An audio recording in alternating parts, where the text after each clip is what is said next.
That's right. Yep, if I was up in the John, I'd be pissed.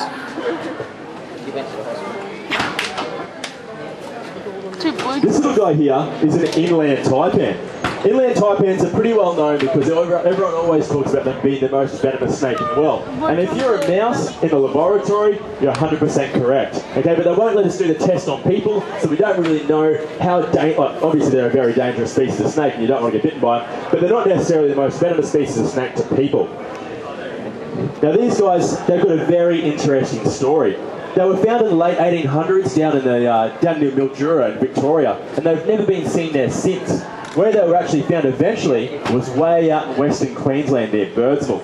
And they're only rediscovered in the 1970s, so they're a fairly recent discovery because, you know, out near Birdsville, no one really wants to go there. It's basically hell on earth out there. So where these guys live was on the flat floodplains out there. And they live at the bottom of the soil cracks, and it only floods about once every 10 years out there. So for the rest of the time, there's just dirt and the odd rat. And the reason these guys are so venomous is because there's very, very few rats during a drought period out there. So we've got to make sure that when they do come across one, that even if they get the slightest nick of a fang into the rat, that the rat will die so they can have a feed that season. But when it comes to the flood times, that's when these guys really shine. They'll feed really, really quickly. They'll feed up and get real fat because there's lots and lots of rats around because of all the vegetation, and then they'll breed. And an adult female inland like this girl here is capable of producing 3 clutches of eggs in about 6 months. Now generally most species of snake can only breed about once every 1 or 2 years. This girl can do 3 clutches in 6 months. Because they're a boom or bust animal, it allows them to take advantage of that food when it's there in big supply, and then eventually it'll go into drought and they'll die out again.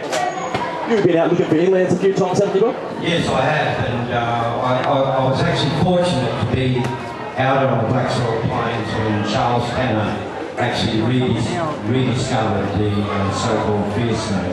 So it was quite an exciting time. Thanks, mate. Turned off. Turned off. Now this little guy here is the eastern brown snake. Now brown snakes have a very bad reputation, and while they can be a dangerous snake, they're only dangerous if you do something wrong. Now this little guy is quite a dark brown snake. As you can see, he's only about 3 foot long, and generally that's fairly normal. You know, you hear a lot of stories of 6 foot brown snakes. Okay, I've never seen a brown snake over 2 meters. Oh, I've seen one over 2 meters long. Sorry. Most of them, you know, 6 foot long is quite a large species, quite a large specimen of brown snake. Now, one of the best identification characteristics of a brown snake is that belly. If you have a look at that belly, they'll all have one like that. Maybe not as pronounced as this guy because he's so dark, but they'll all have a belly that's blotched like that. And brown snakes are very misunderstood. A lot of people see them as an aggressive species of snake. I've never seen an aggressive brown snake in my life. What has he done? He's wrapped himself around it. There we go. I've never seen an aggressive brown snake or aggressive snake in my life. All I've ever seen is a scared... Yeah, that's what I want. Thanks. There we go. So this little guy here, I'll give you a demonstration. I'll put him over here in a corner. Now he's quite nervous. All he wants to do is get away. Keep your arms out, guys. What I'll do is walk over and start moving my feet, and you'll see him react to it. If I come over here and move my feet around, all he wants to do is escape. I can actually stand here and let this guy move between my legs and look at you guys and know he won't bite me. Spencer's onto it. Boosh. Yeah, look at him. He's onto it as well. He knows what's happening. So like I said, guys, I can stand there and look at you guys, put him in the bag, and know he's not going to bite me because I wasn't moving. These guys will only react to movement because they interpret it as a threat. Now, I obviously don't recommend that you handle them like me. I've been doing this for a while. You make a mistake every now and then, but as you can see, all he wanted to do was escape into that bag. Now, we'll tie this off so we don't get back out.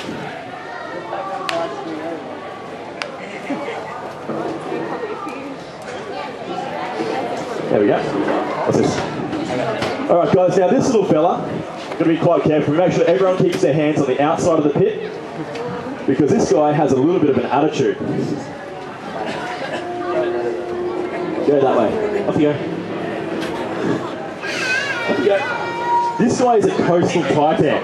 He has quite an attitude. As you can see. Now, coastal taipans are one of those very elusive species of snake. Even the most experienced herpetologists sometimes have to try really hard to find these guys in the wild. Now this fella here, he originated from stock from around Cairns area, and that's a fairly typical coloration, that light tan colour. But if you were down around Mackay or Townsville, they're actually jet black with these bright white heads. And down around here, they're generally a drab brown. Now, we don't generally get taipans here in Ipswich. If you're on the outskirts towards Fernvale and Wivenhoe Dam, there have been some found out there, but very, very elusive. Been looking for 10 years, I've never seen one yet. Now this little coastal taipan, one of the things that makes him a taipan is that big coffin-shaped head. It's a little bit suggestive of what he's capable of doing. Now, coastal taipans, they've got a bit of a reputation for being a very dangerous, difficult snake to handle. As you can see, I'm doing okay with this guy right here. I've worked with coastals quite often, so I know what they're doing. But this little guy, the reason that they've got that reputation is because they are a little bit intelligent. There's no other term to describe it. They'll actually learn routines and they'll try and pick a handler at the worst possible time. Brown snakes, for example, you pick up a brown snake, it'll just go ballistic the entire time. Pick up a taipan and he'll wait until you make a mistake, and that's when he'll strike at you. A lot of taipan keepers, even the most experienced ones, eventually come undone with a taipan. You can go your whole life not being bitten by a brown snake. If you work with coastals long enough, you'll eventually come undone. Now these guys, one of the other reasons that they are so dangerous is because they never deliver a dry bite. You hear lots and lots of stories about brown snakes delivering dry bites, which they do all the time. A brown snake rarely injects venom when it bites. A coastal taipan will always inject a lethal amount of venom when it bites, every single time.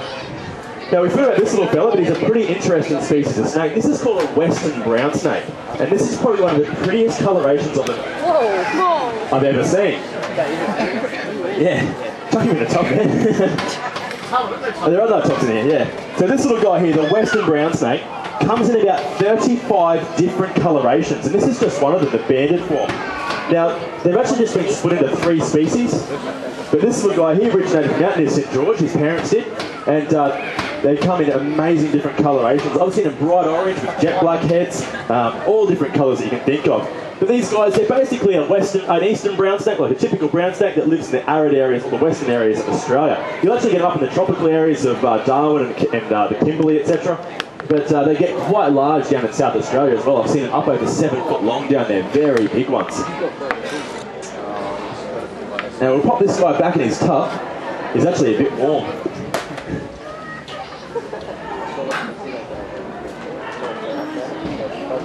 And we'll show you guys some crocodiles. Or a crocodile. Why does this work? Now this little guy we're going to show you is a freshwater crocodile. And just because they're called a freshwater crocodile doesn't mean that they're confined to fresh water. You'll get freshies living in salt and you'll get salties living in fresh. So it's really important that just because you're in fresh water you don't go to the swim thinking you're only going to get freshwater crocodiles. Kind of pissed. Now this guy has quite an attitude. Oh, easily see he's pissed. Okay, so when Nick's walking around, have a feel of his side. They're actually very, very soft. If you're lucky, you'll actually hear him squeak. When they feel threatened or endangered, they'll actually squeak, just like a baby duck almost. Now, the other thing you'll notice is his eyes. They've got special eyes that are adapted to hunting prey in the water. They've got a special set of eyelids that go over sideways that are clear, so they'll close those when they're swimming around. And when they do catch a predator, they'll actually suck their eyes back into their skull, so when the animal is thrashing around the predator, it doesn't sort of scrape their eyes out of their skull. I'm pretty sure you've had a bit to do with crocodiles in the past, haven't you, Bob? Oh, an odd one.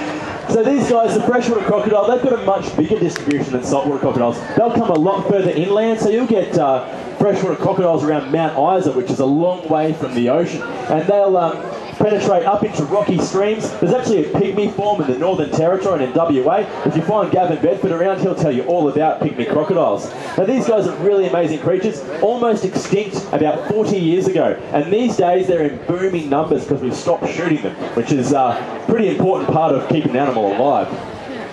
Alright guys, feel free to have a pat, and if you want to come and ask us any questions, we'll be up in the ERD tent up there. If you want to come buy some books off me as well. And everyone give Bob a round of applause for contributing to today. Thanks guys.